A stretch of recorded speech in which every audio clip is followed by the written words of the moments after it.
Ya seperti kata Bung Karno kan mimpinya harus besar ya. Misalnya kalau tidak dapat di bulan, pasti kita tetap terjatuh Di dengan bintang-bintang. bintang-bintang gitu. Ya, jadi saya langsung aja to the point. Saya bilang karena saya memang hobi politik dalam negeri plus hubungan internasional plus isu sosial, saya ingin benahi negeri ini. Saya rasa kalau diberikan kesempatan saya ingin menjadi presiden Indonesia gitu. Karena Wow. kenapa? Ya dari situ pusatnya. Saya bisa mempunyai kekuatan untuk membenahi gitu masyarakat.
Sobat leader, di mana saja Anda berada, kita kembali berjumpa dari Menara Kartika Chandra, Jakarta.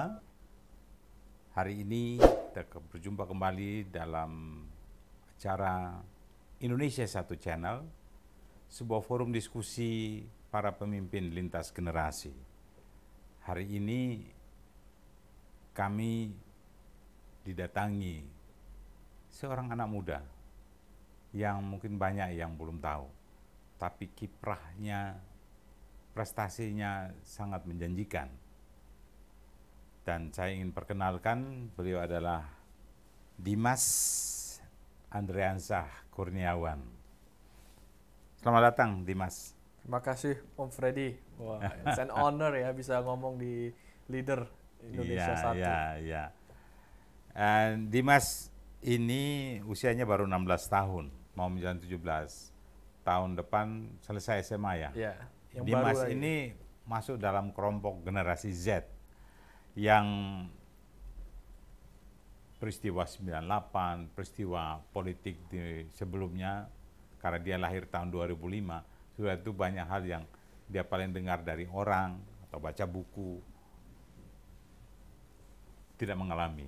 Tapi generasi Z di kelas mereka ini pasti banyak hal yang mereka sedang geluti.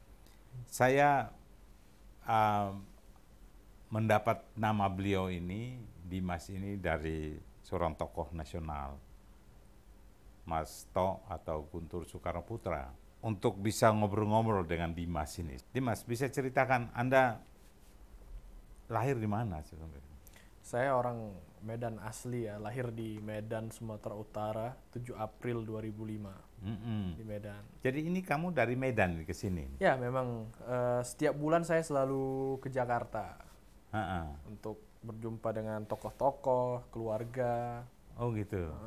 Di SMA sekarang, itu apa saja yang kamu diskusikan tentang apa, khususnya tentang bangsa ini?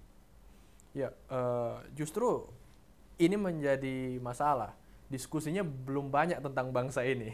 Jadi saya selalu membawa misalnya dengan kawan-kawan, dengan saudara, saya ajak membahas masalah Indonesia, juga masalah luar negeri. Karena kan orang sekarang melihat ya semua informasi nggak perlu tanya ke perorangan lagi, individu, semua ada di internet. Tapi kan kita kalau melihat di internet itu jadinya cuman sebagai warga negara yang pasif. Tapi kalau kita mau menjadi warga negara yang aktif, kita kan harus juga mengemukakan pendapat kita. Misalnya isu perang Rusia Ukraina. Ya kita tahu ada perang. Orang di Indonesia di pelosok pun sekarang sudah banyak yang tahu ada perang. Cuman untuk menjadi anak muda warga negara yang aktif, pendapat kita apa tentang perang itu gitu. Jadi dengan diskusi dengan teman-teman, dengan saudara, saya ajak orang biar lebih aktif. Kamu encourage diri kamu dan orang lain untuk bisa aktif Ya, berdiskusi ya, betul. untuk artinya supaya pemikiran itu lebih dengan diskusi banyak pemikiran-pemikiran baru lebih muncul ya. Kalau kamu maknai, kamu diundang di Leader nih untuk diskusi. Apa sih yang kamu tangkap pertama untuk diundang di sini untuk ngobrol tuh, apa yang kamu bayangin pertama? Leader tuh apa sih yang menurut kamu? Saya lihat channelnya Om Freddy, banyak tokoh-tokoh, terutama Guntur Soekarno, ada jenderal juga. Saya lihat ini memang channel yang membentuk pemimpin, yang memang visinya sepertinya membentuk pemimpin-pemimpin melalui podcast, wawancara, dan majalahnya. Jadi yang membaca ini terinspirasi gitu. Ini tokoh-tokohnya ini kan banyak yang inspiratif. Jadi kalau menurut saya berbicara tentang leader, saya rasa seorang leader itu harus mempunyai leadership quality yang seimbang. Keseimbangan itu perlu. Keseimbangan dari sisi apa? Saya pernah baca buku yang lebih ke dunia bisnis sebetulnya, tapi saya rasa sangat relevan untuk politik dan lain-lain juga. Dia bilang di buku itu dituliskan bahwa judul bukunya 8 Paradoxes of Great Leadership. Jadi 8 paradoks kepemimpinan hebat. Isinya itu bahwa contoh salah satu, pemimpin itu harus rendah hati, tapi satu sisi dia harus keras kepala. Nah, Bung Karno misalnya, dia pernah menulis di bukunya, dia bilang kalau saya tidak keras kepala, saya tidak bisa memerdekakan bangsa ini. Lambat dan slow lah progres bangsa ini. Tapi di satu sisi, pemimpin yang keras kepala itu ada limitnya. Keras kepalanya itu tidak harus menjadi suatu habit, tapi dipakai untuk menjadi suatu yang positif. Tapi dia juga harus rendah hati merakyat dan kapan dia menggunakannya itu, dan dia yang mengelola itu. Dia sadar bahwa dia harus keras, ada satu momen, tapi dia juga harus rendah hati di momen yang lain. Nah, saya kira menarik. Nah, kalau dari pendidikanmu di mana, dari SD, SMP sampai SMA ini di mana? Saya jujur dari SD itu pendidikan saya pendidikan kurikulum internasional. Satu kali pun saya belum pernah pendidikan negeri. Nah, dengan adanya pendidikan internasional ini, saya bisa berbahasa Inggris, bisa ada bahasa Mandarin, dan juga mengeksplorasi bahasa-bahasa lain. Memang tidak yang paling utama itu 3, bahasa Indonesia, bahasa Inggris, sama Mandarin waktu saya SD, SMP, SMA kan. Tapi bahasa-bahasa yang lain saya jadi tertarik juga, seperti Prancis, Arab, Jepang. Tapi ya tidak sehebat bahasa Inggris atau bahasa Mandarin lah, karena kan menurut saya kalau mempelajari suatu bahasa itu harus ada praktiknya setiap hari. Kalau bahasa-bahasa yang tadi itu nggak setiap hari, jadi kurang pandai. Tapi kalau Inggris dan Mandarin tuh di sekolah itu hampir tiap hari ada pelajaran. Berapa bersaudara? 3 bersaudara. Paling kakak? Paling kecil. Satu-satunya laki-laki. Oh, yang 2 perempuan. Yang 2 perempuan yang besar-besar. Jadi kakak saya itu semua pernah merasakan pendidikan nasional, tapi saya yang baru pertama di keluarga yang pendidikannya hanya internasional. Jadi mungkin awalnya orang tua saya ingin merasakan sebetulnya bagaimana pendidikan internasional itu kan, dan saya lah menjadi anak pertama yang merasakan itu. Dan sebetulnya jika kita bandingkan, saya bisa katakan secara nyata bahwa pendidikan Indonesia tertinggal gitu dari pendidikan kurikulum internasional gitu. Kan orang bilang pendidikan harus murah dong, katanya gitu, minta supaya murah. Tapi banyak yang berkualitas kan dia milih pendidikan yang mahal katanya, jadi akhirnya tidak bisa dapat pendidikan murah dengan kualitas pendidikan yang bagus. Nggak sebanding gitu. Iya. Mungkin saya rasa berkembang pesatnya pendidikan internasional di suatu negara itu karena itu adalah hasil dari lemahnya progres pendidikan negara tersebut. Kalau kita lihat di negara-negara lain seperti Inggris, Amerika, kurikulum mereka yang kita pakai. Tapi di negara tersebut nggak ada kurikulum luar yang dipakai mereka. Sangat sedikit, sangat minim, hampir tidak ada.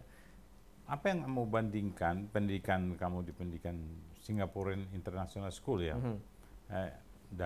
Artinya dari awal kamu sudah mengenyam pendidikan luar, ya.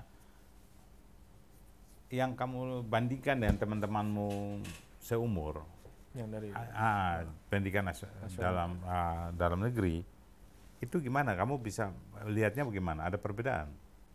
Ya tentu ada dari sisi, kan kita lihat dari dua sisi ya. Pertama moral, yang kedua akademik. Mm-mm. Kalau kita bicara akademiknya dulu nih, Mm-mm. dua dimanapun pasti ada anak-anak yang memang udah terlahir jenius dalam suatu bidang. Mm-mm. Tapi opportunity-nya untuk mengembangkan kejeniusannya tadi itu berbeda. Kalau di nasional, eh, Indonesia saat ini isi pendidikannya itu kan banyak teori yang sebetulnya tidak tertinggal dengan negara lain teorinya, tapi prakteknya tertinggal. Ya. Bedanya di internasional itu mereka lebih Banyak praktek daripada teori, ya. ya. Yang keduanya moralitasnya dari sisi apa, perilakunya. Misalnya kalau kita bandingkan sekolah internasional dengan sekolah nasional, analisa saya nih ya, sekolah internasional itu terlalu kekanak-kanakan dibandingkan sekolah nasional.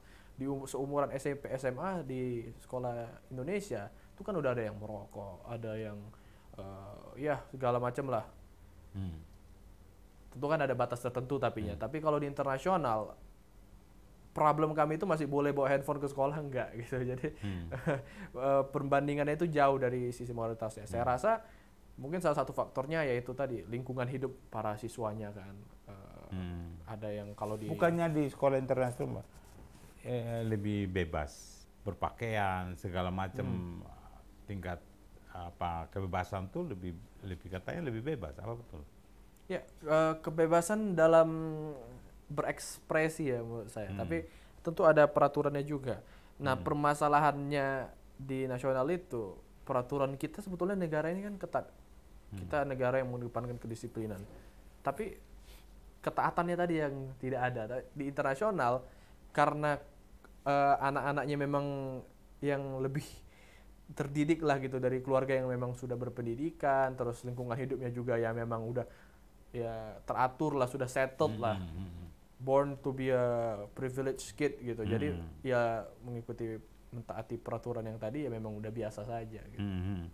Dari sisi moral itu maksudnya apa?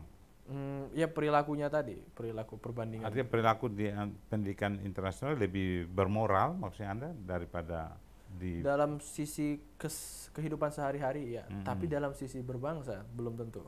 tentu. Dari sisi berbangsa ya belum tentu. Jadi ketaatan yang sifatnya internasional, Ya, maksudnya ketaatan lebih disiplin secara internasional. open minded lah gitu. Karena memang dia belajar ilmu-ilmu, dia tahu bahwa kalau berbeda pendapat itu Itu dilatih untuk menghormati, untuk melawan, mengcounter perbedaan pendapat tadi dengan cara yang elegan, debat dan macam. Jadi pendidikan kita perlu dikritisi juga ya. Sampai sekarang kan menterinya kan kalau mau dilihat kan lebih open mind dan memang dari atasnya sudah bagus, di bawahnya belum tentu kan perlu waktu saya rasa. ada masalah apa menurut Anda pendidikan kita dari kacamata Anak-anaknya ya, anak muda. Saya punya cerita unik nih. Waktu saya SMP itu saya mengajari saudara-saudara saya yang SD, yang sekolah nasional ini, sekolah negeri, mereka les bahasa Inggris dengan saya. Saya waktu itu SMP kelas 1, kelas 2. Jadi setiap weekend mereka datang ke saya. Karena kan bahasa Inggris di sekolah nasional kan tidak begitu intens ya. Nah, saya baca buku sekolahnya gitu. Saya bilang, wah, kurikulumnya aja grammarnya salah gitu. Maksudnya kita kan belajar grammar tuh di bahasa Inggris itu. Nah, yang diajarin itu grammarnya tertulis itu salah. Dan yang lebih gila lagi, ditandatangan tuh sama kepala dinas pendidikan, sama wali kota. Jadi itu sudah satu contoh kesalahan pendidikan.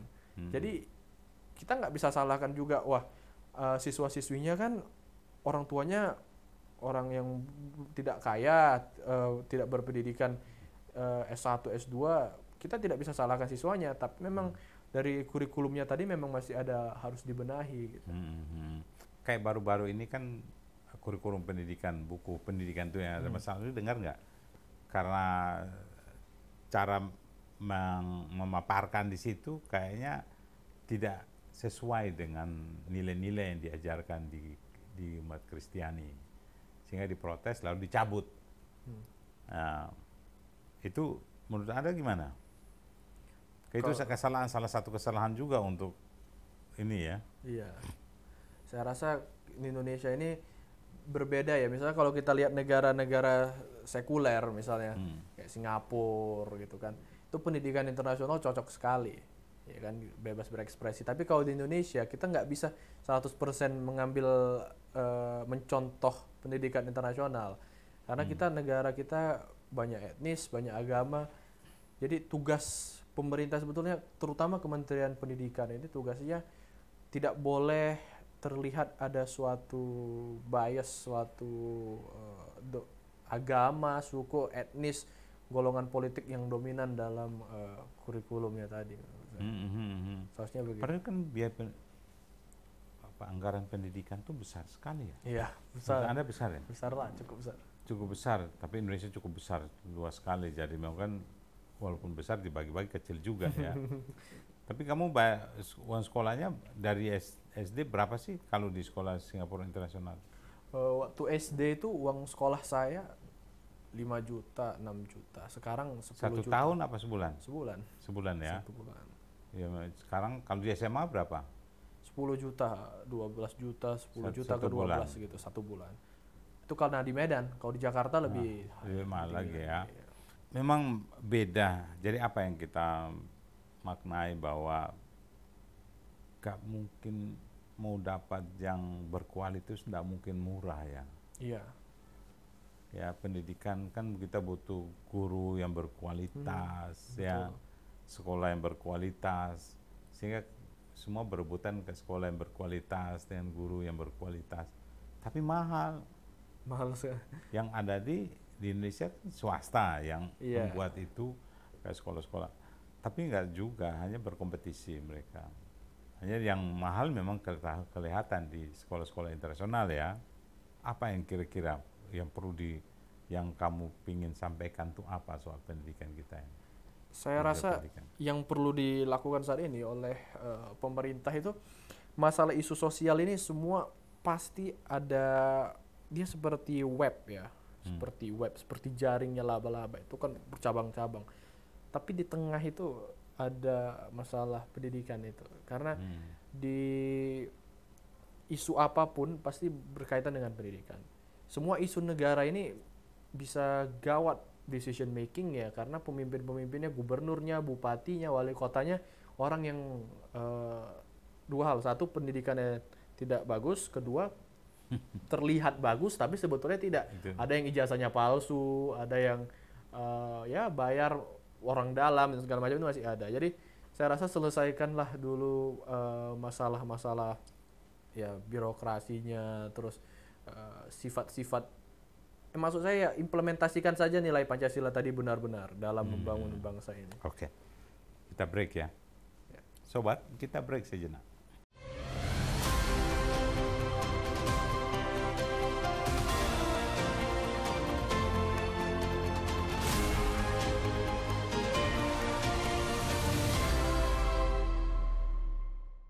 Baik sobat, kita masih bersama Dimas dari Menara Kartika Perchandra Jakarta dalam diskusi leader pemimpin lintas generasi. Nah ini generasi Z ini. Ini pertama kali nih kita ngobrol dengan anak generasi Z. Tapi yang kita ingin melihat adalah bagaimana dia berkembang, tumbuh dan berkembang menjadi sosok generasi Z yang benar-benar dibutuhkan bangsa ini. Dimas, coba Anda ceritakan bagi orang tuamu dan bagaimana Anda dibesarkan di keluargamu. Ya, keluarga saya, papanya saya adalah pengacara, lawyer. Jadi otomatis kan kalau orang pengacara itu hobinya membaca. Jadi saya dari kecil memang sudah selalu ya istilahnya dipaksa secara positif ya untuk membaca, dan lama-lama menjadi hobi. Jadi saya bahkan di toilet pun saya membaca, di dimanapun selalu membaca. Jadi menurut saya membaca itu membuka perspektif dan harus kita harus anggap itu sebagai hal yang menyenangkan. bukan membosankan. Jadi misalnya kita lihat, wah buku ini tebel-tebel ya, mulai dulu dari yang tipis, kesukaan kita apa, lama-lama jadi suka membaca banyak. Iya, iya. Memang itu sudah cerita umum, kalau anak yang suka membaca pasti ke depan tuh dia banyak aware, dan dia bisa ikut diskusi, berdebat karena dia punya background. Ya kan? Nah, kalau saya lihat Anda hobi baca dan apa ya, suka berdebat, diskusi. Iya. Apa yang Anda tertarik diskusi, perdebatan soal apa? Ya, saya sebetulnya suka berdebat itu masalah politik ya. Kenapa politik? Karena saya lihat politik itu adalah akar dari hampir seluruh isu-isu sosial lainnya, ekonomi, hukum, pertahanan, sosial, pokoknya yang berbau sosial itu pasti ada hubungannya dengan politik. Jadi saya dari SD kelas 6 tuh awalnya itu, saya mulai melihat isu-isu politik di Indonesia waktu itu heboh sekali, yang permasalahan pemilihan gubernur DKI Jakarta, terus pemilihan gubernur, terus lama-lama ke pemilihan presiden yang 2019. Nah, saya rasa enak juga ya lihat dinamika politiknya ini. Terus ya saya tonton, dan itu di luar sekolah, karena kan di sekolah nggak boleh berpolitik gitu kan. Tapi di dalam sekolah saya belajar yang geopoliticsnya, yang luar negerinya gitu, apa yang terjadi di Amerika waktu itu, apa yang terjadi di Inggris, apa yang terjadi di Timur Tengah gitu. Tapi di dalam kurikulum kan tidak belajar itu, lebih ke di SMA kalian belajar soal apa aja di sekolah internasional. Nah, kalau di SMA ini kita boleh memilih pelajarannya. Jadi sudah difokuskan ke situ. Ya, kita boleh pilih. Kita mau matematika yang jenis apa? Ada 4 jenis matematikanya. Ada sainsnya, kita mau bidang kimia, fisika, biologi, atau lingkungan hidup gitu. Jadi kita bisa pilih. Nah, ekonomi juga, ekonomi atau komputer, bisnis atau komputer gitu. Nah, jadi saya kebetulan ambil yang lebih ke sosialnya daripada ke sainsnya. Jadi kayak IPS-nya lah gitu. Kamu memiliki IPS-nya lebih. Ya, tapi versi internasionalnya lah gitu. Tapi lebih ke IPS-nya. Lebih terangsang ya, lebih membuat kamu tertarik. Ya, tapi dinamika politik di Indonesia ini kan tanda kutip kayaknya kurang menyenangkan bagi anak-anak generasi Z kayak Anda. Sebetulnya iya, itu makanya saya membaca itu, terus saya pikir wah, wajar jika anak muda di Indonesia lebih, ya kalau kita lihat terutama yang sekolah-sekolah pasif, karena lebih pasif urusan politik kan. Begitu terlibat langsung demo kan, nggak lagi berkualitas pendapatnya. Kalau di Indonesia ini, kalau masalah politiknya, mahasiswa contohnya, mahasiswa Indonesia itu yang berkualitas itu tidak didengar gitu, netral. Nah, yang oposisi misalnya dia tidak setuju dengan pemerintah, itu langsung, menurut saya ibarat cahaya yang langsung fade away. Kenapa? Karena dianggap sebagai mungkin terlalu benci terhadap pemerintah. Nah, yang pro pemerintah dianggap menjilat pemerintah gitu. Jadi di dalam menyikapi kondisi politik di Indonesia ini salah betul jika kita hanya beranggapan begitu melihat seseorang mendukung pemerintah sekali terus kita bilang berarti ini penjilat, terus kalau ada yang mengkritik pemerintah kita bilang ekstremis. Artinya dalam bahasa apa itu? Artinya dalam moralitas berpolitiknya yang audiensnya sendiri juga memang belum, ya itu tadi kan kembali ke masalah pendidikan. Banyak masyarakat kita yang belum berpendidikan. Jadi begitu melihat partisipasi politik, kritiknya langsung yang mengerikan semua. Jadi mengerikan ya. Iya. Yang sementara yang Anda baca, yang Anda pelajari, politik sebenarnya kan is an art, ya kan? It is an art, ya. Science juga. Ya,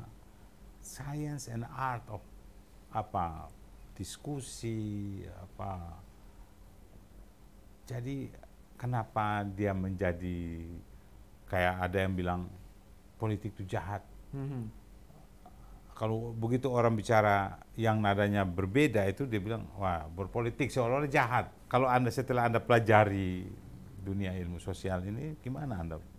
Saya rasa kan kalau politik itu art, misalnya kita bisa ibaratkan itu politik sebagai suatu pesta gitu kan. Seperti dansa gitu ya, semuanya berdansa elegan gitu kan. Nah, tapi di Indonesia berdansanya itu penarinya itu semua bawa senjata gitu, ada yang bawa pistol, ada yang bawa pisau. Nah jadi kalau tiba-tiba musiknya tidak musik yang kesukaan mereka, langsung tusuk, langsung tembak. Nah itu kan sebetulnya nggak boleh terjadi gitu. Seharusnya kita menghormati apapun musik yang ada di pesta itu, ya kita ikutin aja iramanya. Kalau nggak senang ya keluar, pulang. Kalau melihat politik dari sisi itu ya, Pendidikan juga tapi hubungan. ya, Dimas, dalam momen apa Anda mulai tertarik melihat bahwa bisa mempengaruhi jalan hidupmu? Ya, saya rasa karena politik. kebetulan minat saya di situ, jadi saya buat YouTube channel kan kemarin tuh, podcast, wawancarai tokoh-tokoh politik nasional dan internasional. Sebetulnya awalnya itu tugas sekolah, pelajaran. Waktu saya SMP itu ada pelajaran yang ekstrakurikuler gitu, maksudnya kita disuruh membentuk suatu aktivitas di luar kelas kesukaan kita. Nah waktu itu podcast saya ini baru-baru 2 tahun. Waktu itu kan lagi heboh masalah Omnibus Law. Nah saya pikir daripada ribut kita di media, saya mau wawancarai perspektif mahasiswanya apa, perspektif DPR-nya gimana, perspektif polisi yang mengamankan gimana, perspektif pengusaha dan pekerja bagaimana. Nah terus saya buat ulasan setelah wawancarai satu persatu. Nah saya pikir kalau sudah begini, kenapa nggak jadikan suatu habit aja, rutinitas saja wawancara-wawancara yang lain. Dan jangan hanya isu nasional gitu kan, isu internasional juga. Ya. Apa yang setelah Anda ketemu sekian banyak orang, apa yang Anda bisa nangkap, bisa petik dari situ? Sebetulnya dari setiap orang ini kan tentu berbeda-beda perspektifnya ya, informasi, sosial dan apa. Yang menariknya dari podcast saya ini bukan orang-orangnya itu, reaksi penonton. Nah, banyak penonton-penonton ini melihat saya misalnya mewawancarai orang yang anti pemerintah. Bukan anti, maksudnya di luar lingkaran pemerintah. Nah, saya dikritik gitu. Karena kenapa mewawancarai ini? Nah, saya wawancarai yang juru bicara presiden waktu itu. Terus dibilang wah pro presiden ya, pro pemerintah gitu. Jadi reaksi penontonnya menurut saya menarik. Nah, jadi pelajari dari reaksi penontonnya. Jadi saya akan cari tuh tokoh-tokoh yang kontroversial. Pendapat dia itu kan udah di media di mana-mana tersebar. Tapi saya mau melihat tuh reaksi penonton yang seumuran saya bagaimana gitu. Karena mungkin kalau dari media-media lain mereka kan pikir it's just normal politics gitu. Tapi kalau mungkin dari saya, saya sebagai teman dan sebagai saudara, orang kan pasti mau melihat gitu. Anak seumuran Anda itu kan mewawancarai dan membuat satu kesimpulan atau ingin melihat reaksi. Lalu apa yang Anda bisa menyimpulkan politik itu seperti apa di negeri ini? Yang kita butuh itu apa sebenarnya? Yang kita butuh itu sebetulnya ini Indonesia satu. Kita harus bersatu tadi. Memang ya kita teriak sana sini, saya Pancasila, saya Indonesia satu, Indonesia maju ya tagline pemerintah, tapi implementasinya nggak ada. Setelah kita berteriak itu kita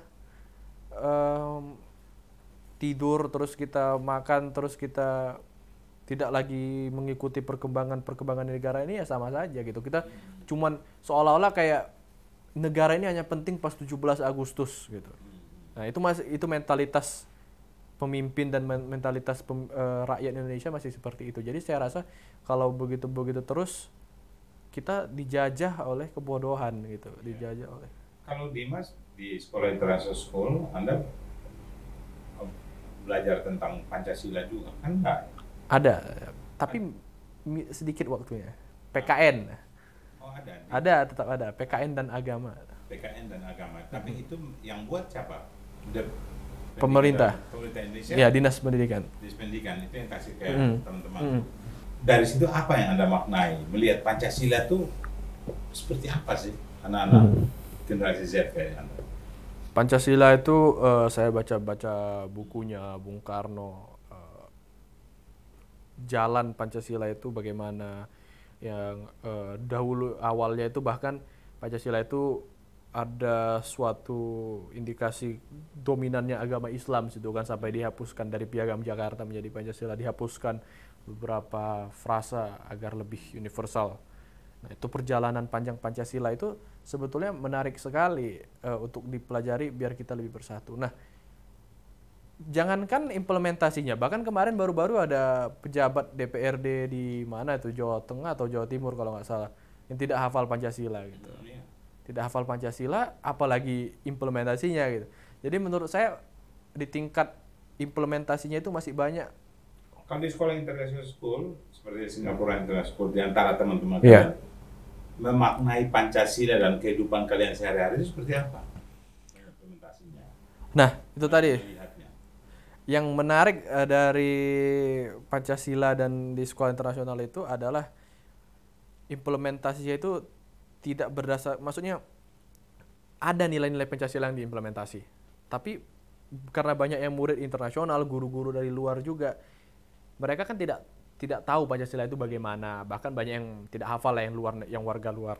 Kan gini, maksud saya nggak perlu hafal. Iya. Perilaku tindakannya itu yang Anda lihat, ini nilai-nilai kita ini sebenarnya. Betul. Tapi atau mereka menampilkan hal berbeda dan Anda against atau gimana? Nah, ada yang ya ini terbagi dua ya. Ada yang murid yang memang dia orang tuanya itu orang Indonesia asli, jadi mengimplementasi nilai Pancasila tadi lebih kental lah gitu, lebih seperti kita sehari-hari dengan keluarga. Tapi ada yang orang tuanya setengah-setengah, misalnya ada yang bapaknya orang Amerika, ibunya orang Indonesia, atau bapaknya orang Eropa, ibunya orang Indonesia, atau sebaliknya. Jadi berbeda cara menyikapin kewarganegaraan tadi, karena mereka menganggap mungkin ya saya hidup sesuai kebebasan saya aja, karena internasional kurikulum tadi bebas sekali gitu, hampir bisa kita katakan hampir liberal begitulah. Jadi menurut saya memang perlu ada pengembangan lagi integrasi Pancasila ke kurikulum tadi. Saya rasa itu perlu, dan sebetulnya ini pemerintah harus mengawasin juga nih sekolah-sekolah internasional itu agar tidak anak-anak siswanya tidak terbawa arus liberalisme tadi. Tapi so far saya lihat selama masih ada PKN dan pelajaran agama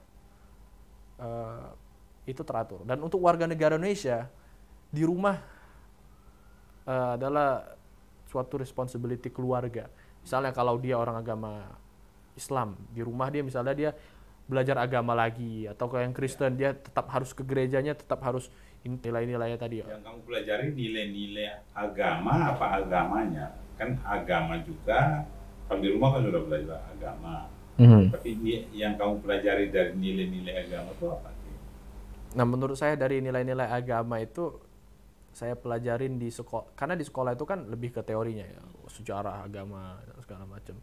Nilai-nilainya itu saya rasa sehari-hari di rumah gitu. Anak-anak itu bertumbuh, berteman, tapi begitu sudah masuk ke ajaran agama, kadang-kadang mereka bertemu, mereka berpisah karena perbedaan agama. Menurut Anda gimana? Ya, saya rasa disinilah peran keluarga itu untuk, karena kan mau gimana pun sekolahnya tadi, pendidikan yang utama itu kan dari keluarganya. Jadi kalau basisnya itu nggak kuat, nasionalismenya nggak kuat, moderasi beragamanya, itu tidak bisa menjadi seseorang yang sukses. Gimana memaknai itu? Perbedaan itu? Menurut saya perbedaan itu adalah suatu art juga, sama seperti politik. Dimanapun itu perbedaan itu adalah suatu seni yang kalau kita tidak menghargai berarti kita tidak mengerti gitu. Banyak orang ya kita lihat aja misalnya suatu lukisan nih, kita tahu kita berdua ini memang bukan orang art nih misalnya Om, tapi kita tahu ini pasti sulit membuatnya. Kita menghargai itu, kita menghargai karya seninya gitu. Tapi ada orang yang ini jelek dan ini segala macam. Makanya kalau kita melihat lukisan yang mungkin tidak sesuai dengan keinginan kita gitu. Misalnya kita tahu nih, misalnya kita sebagai seseorang yang beragama Islam misalnya, kita tahu ajaran agama lain itu tidak kita ikuti karena mungkin menurut kita salah, menurut kita berbeda dengan kita, tidak benar, makanya itu berbeda. Tapi bukan berarti kita harus memaksakan orang lain untuk menjadi seperti kita. Itulah tadi yang namanya toleransi, dan itu sebetulnya kan sudah ada di Pancasila, cuma tidak diimplementasi. Dimas, bagaimana Anda maintain? Karena Anda sudah berprestasi dari kecil, Anda sangat berprestasi di bidang-bidang, khususnya ada perdebatan dalam berbagai apa bidang ya. Gimana Anda memaintain ini semua untuk terus ke jenjang lebih tinggi lagi? Saya rasa memaintain itu lebih rumit daripada memulai ya, karena tentu dalam perjalanan prestasi tadi banyak halangan, banyak rintangan. Nah, secara saya satu memaintain tadi karena kebetulan yang prestasi saya lebih banyak di bidang sosial dan yang berbau sosial lah. Itu saya kunci pertamanya itu adalah terus membaca dan terus-menerus menjadi inspirasi dan menjadi kolektor inspirasi dan penebar inspirasi at the same time itu kan. Jadi kita siapapun yang kita jumpai, kita tahu ini pandangan dia itu salah. Nah, karena pandangan dia itu salah bukan berarti kita harus membenci. Justru itu menjadi motivasi bagi kita. Wah, ini semakin meyakinkan kita bahwa pandangan tersebut salah dan harus dibenarkan gitu misalnya. Nah, siapapun itu, kita jumpa pun misalnya dengan seseorang yang jahat, betul. Teroris misalnya, kita jumpa teroris. Kita tahu pandangannya itu salah. Nah, kita berjumpa dia itu terinspirasi, bukan terinspirasi karena perilaku dia jahat, tapi terinspirasi untuk berbuat lebih baik. Kita harus melawan ideologi-ideologi yang salah tadi. Gitu. Jadi apapun yang kita lihat seharusnya menjadi motivasi. Untuk perjalananmu ini, kan kita lihat bahwa masa depan itu kan masih panjang. Ya. Pilihan-pilihannya kan panjang, banyak yang Anda akan pilihan. Apa yang Anda punya pandangan kejernihan pemikiran untuk masa depan ini? Anda mau jadi apa nanti? Wah, ya seperti kata Bung Karno kan mimpinya harus besar ya. Misalnya kalau tidak dapat di bulan, kita tetap terjatuh dengan bintang-bintang gitu. Ya, jadi saya langsung aja to the point. Saya bilang karena saya memang hobi politik, hobi masalah hubungan internasional, politik dalam negeri plus hubungan internasional plus isu sosial. Saya ingin benahi negeri ini. Saya rasa kalau diberikan kesempatan saya ingin menjadi presiden Indonesia gitu. Karena kenapa? Ya dari situ pusatnya. Saya bisa mempunyai kekuatan untuk membenahi gitu masyarakat. Tapi bagaimana mencapai ke sana? Kan panjang ini. Panjang. Usiamu baru 16 tahun, mau 17. Kamu bisa bersaing itu umur berapa tuh? 40-an lah. 40-an. Wah. Nah, bagaimana untuk mencapai itu? Apa yang Anda harus siapkan? Ya, saya rasa terlepas dari urusan politiknya ya, misalnya urusan partainya lah gitu kan. Terlepas dari itu, yang pertama tentu pendidikan. Tadi saya harus fokus belajar dan itu juga makanya saya S1 ke depan ini saya nggak mau, padahal saya kan sekolah internasional nih. Kalau saya sekolah di luar sudah sangat cocok sekali gitu, tapi saya tidak mau karena saya ingin S1 di dalam negeri. Saya konsultasi dengan keluarga, dengan beberapa tokoh-tokoh termasuk Guntur Soekarno. Saya tanya kepada beliau dan semua mengatakan kalau kamu ingin memimpin bangsa ini kamu harus tahu permasalahannya. Nanti baru S2 mungkin di luar. Nah, itu salah satu bukti bahwa saya konsisten dengan mimpinya tadi. Dan saya rasa setiap hari itu saya terus melihat itu perkembangan politik dan pandangan masyarakat terhadap perkembangan tadi bagaimana. Nah, saya rasa itu membantu saya untuk menaiki tangga-tangga tadi menuju pencapaian mimpi lah. Tapi Anda ingin membuat partai politik atau Anda ingin masuk dalam salah satu partai politik? Saya jujur sebagai anak muda Indonesia saat ini saya melihat sangat tidak menarik masuk partai politik di Indonesia. Tentu. Jadi menurut saya kompetisi partai politik Indonesia ini bukan lagi yang mana yang paling progresif, tapi yang mana which one is the lesser evil. Itu pandangan masyarakat sekarang. Which one is the lesser evil? Makanya ya saya ikut masyarakat, saya tidak tertarik gitu dengan partai-partai politik. Jujur aja pasti yang nyoblos misalnya partai A misalnya, dia tahu partai A ini lesser evil dari partai B menurut dia. Tapi ditanya, "Kamu kenapa pilih partai A?" Kan kadernya ada yang tersangkain. Ya saya tahu itu, cuman ini lebih mendingan daripada B yang begini. Jadi laser aja. Jadi, tidak tertarik saat ini. Mungkin ya di depan mana tahu ada perubahan, mana tahu ada improvement. Kan menjadi political leader itu kan sebenarnya tidak harus partai politik katanya. Kata Mas To. gitu kan. Dia lebih tertarik berjuang dia tetap menjadi politisi tapi tidak Betul. masuk di partai politik. Nah, tinggal siapa yang mau endorse kan begitu. Tapi mungkin di era kalian mungkin partai politik udah banyak berubah pasti ya.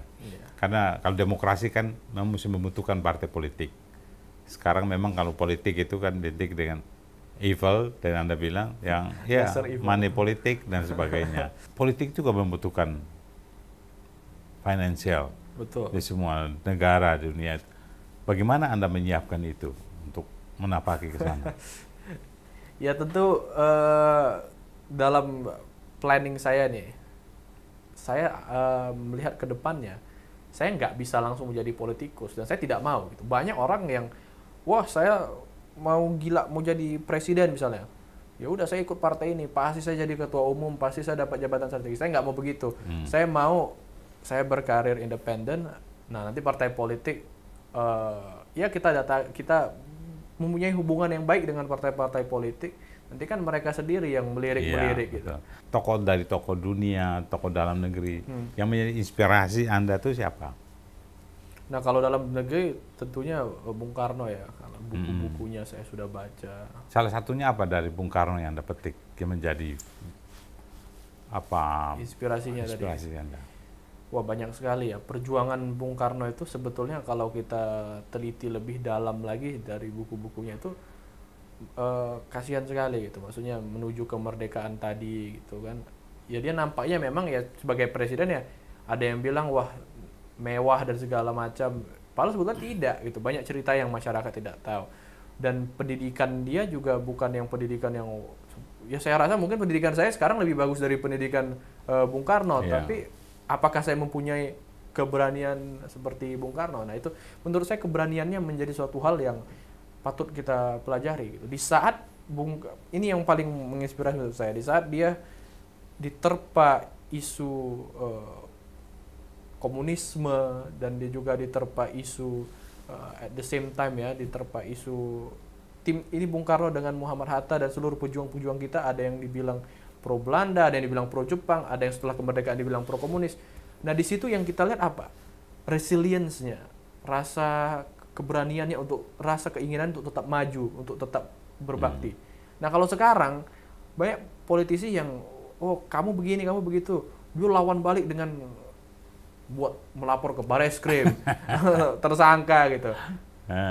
Itu kan berbeda dengan sifat Bung Karno dulu diejek bagaimana dengan masyarakat sendiri, tapi pada ujungnya berarti isu Bung Karno yang untold story itu mulai muncul ya di kalangan kalian ya. Dengan baca pasti banyak tahu ya. Kan literatur itu kan bisa dari dalam, bahkan peneliti dari luar negeri pun banyak yang dalam bahasa asing, apalagi bisa bahasa textbook itu kan bisa tahu lebih detail sebenarnya true story-nya. Nah kalau dari luar negeri siapa yang Anda inspire? Kalau dari luar negeri banyak sekali yang inspirasi saya, tapi salah satunya siapa? Saya kalau dari luar negeri tokohnya ini secara kualitasnya ya, secara ideologi atau secara pandangan politiknya ada plus minusnya. Tapi saya lihat Barack Obama itu menjadi suatu awakening power ya bagi masyarakat Amerika pada saat itu. Dia merupakan presiden kulit hitam pertama waktu itu, African American, dan kebangkitan di situ bukan kebangkitan orang Afrika Amerika pertama yang saya lihat, tapi hancurnya sebuah dinding yang selalu menghalang-halangi, tembok penghalang, tembok penghalang tadi itu warna kulit. Dihancurkan. Nah jadi saya melihat pemimpin siapapun dia, meskipun misalnya tadi Barack Obama seorang yang liberal misalnya, ataupun misalnya tokohnya ini tadi seorang yang komunis, terlepas dari ideologinya, apa yang dilakukannya, skillnya, kualitasnya itu patut kita even gitu. Hitler dan sebagainya di era kepemimpinannya kan memang ada ada setiap masa ada pemimpinnya, setiap pemimpin ada masanya. Jadi mungkin pada masa itu dia menerapkan stubbornnya dia, ya bagaimana dia mengelola kekerasan, keras kepala dan sebagainya. Itu yang dipelajari sama Dimas. Iya, keras kepalanya itu kalau kita ambil misalnya Hitler keras kepala. Keras kepalanya tadi kita teliti lebih dalam. Keras kepalanya Hitler itu strategis. kalau kita pakai kekeras kepala tadi strategi dia itu untuk mengimplementasikan, mengedepankan ideologi Pancasila, pasti orang lebih, siapapun itu pemimpinnya. Gimana setelah ini Anda lanjutkan kemana nanti nih? Ambil apa? Kuliah ya. Kuliah. Ya kalau S1 saya lihat saya mau ambil hukum mungkin ya. Hukum. Akan lebih dasar permasalahan hukum. Dan nantinya tentu hukum internasional mungkin ya. Jadi juga bisa mengait-ngaitkan dengan dunia secara global lah. Oke, saya kira menarik bicara dengan Dimas ini. Masih banyak hal, tapi nanti kapan-kapan kita ngobrol lagi. Saya kira, Sobat Leader, demikian diskusi lintas generasi bersama Dimas Andriansyah Kurniawan. Semoga apa yang kita diskusikan ada yang bermanfaat untuk Anda. Saya Fredin dulu, sampai jumpa lagi. Oke, thank you. Thank you.